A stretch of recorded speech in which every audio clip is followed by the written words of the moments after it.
It is with great pleasure that I get a chance to introduce Mircea Dumitru, professor and friend, for closing remarks for this LLM conference. This is the LLM Talk, the Post-Evolution of Speech Acts conference. We've been delighted to have a host of beautiful talks from local as well as international participants. Thanks so much to Mitch Green for his keynote, and to all of you who traveled to Romania, especially for the event.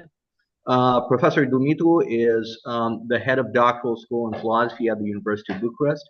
He's a vice president of the Romanian Academy. As Churchill would put it, this is not the beginning of the end, but the end of the beginning. So we're very much and eagerly awaiting for other projects and roles he might undertake. Mircea, thanks so much for being here with us, and please take it away.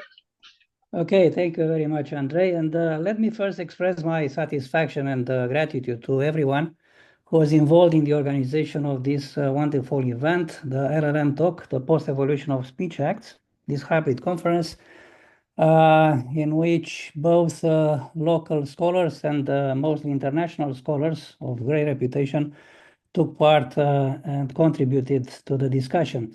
Before I start, let me make sure that everyone understands that this is not a talk per se. It is far less than a talk.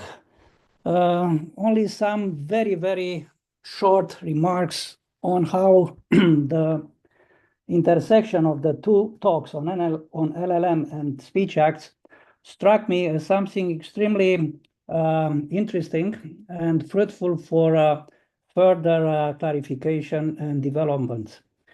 We all know that the two kinds of approaches on LLM and speech acts developed in a sort of independent way. As a matter of fact, the speech acts theory was pioneered by J.L. Austin and further developed by John Searle, began way back in 1950s, 1960s, whereas this LLM, large language models approach, is something quite new.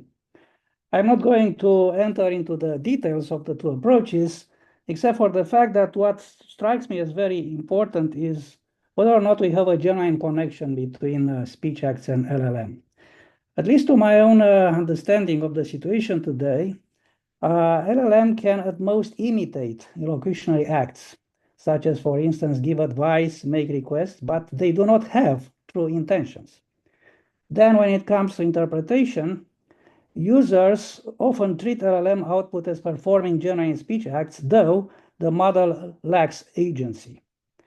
On the elocutionary force without intent, I can say that LLMs generate outputs that appear intentional, such as, for instance, answering a question, but there's no actual speaker intention or understanding. Last but not least, when it comes to ethical considerations, which are extremely important for discussions in practical moral philosophy, my own take is that we only have the illusion of intentionality in LLMs, and that raises concerns about trust, deception, and accountability. If I want to put the whole discussion in a broader frame, what I would like to stress here is that one interesting issue that could be developed, at least from our perspective, which is firstly the one of a philosopher logician, is how we can connect the discussion in philosophy of logic and in metalogic concerning the main approaches to logical theory, which is model theoretic approach, proof theoretical approach, and truth conditional approach, to the idea of building a theory of meaning for natural languages and also for how we interpret formal languages. And when it comes to that, my worry, my concern, and I'm a bit skeptical about that, is that LLMs cannot actually mean anything. Only intentional and intelligent agents, who by and large are human agents, could mean something by using speech acts, whereas LLMs are some instruments, statistical, stochastic, inductive, and I actually listened to Ioan Montans, my old colleague and friend at the University of Bucharest, I listened a part of his lecture, and I actually got this impression that using some techniques and some instruments from theory of logic, we can make some progress into understanding how we can approach this important issue, which is the importance of meaning within a physicalist outlook, and also bridging the gap between LLMs and natural languages.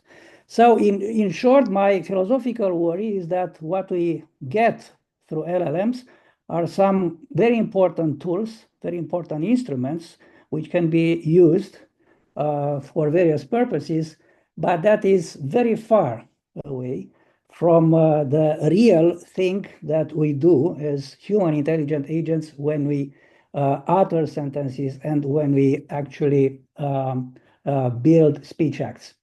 So I would end with a sort of skeptical question.